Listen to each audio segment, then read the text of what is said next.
গ্রামের শেষ মাথায় ছিল একটি বিশাল কালো আমগাছ। দিনের বেলা সাধারণ মনে হলেও রাত নামলেই কেউ সেই গাছের নিচে যেত না। লোকেরা বলত, ওখানে নাকি এক আত্মা থাকে। রফিক এক রাতে সাহস করে সেই পথ দিয়ে বাড়ি ফিরছিল। হঠাৎ সে শুনতে পেল, এই দাঁড়াও, উই। চারপাশে কেউ নেই, শুধু বাতাসে পাতার শব্দ। আমগাছের নিচে হঠাৎ একটা ছায়া নড়ে উঠল।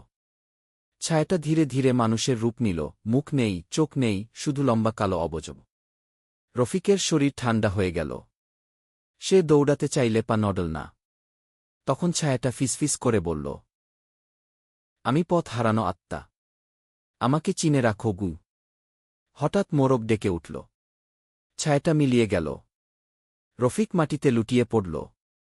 পরদিন গ্রামবাসীরা জানাল, ওই আমগাছের নিচে বহু বছর আগে এক লোক খুন হয়েছিল। তার আত্মাই নাকি আজও রাত হলেই পথিকদের ডাকে। আজও কেউ রাতে সেই পথে যায় না।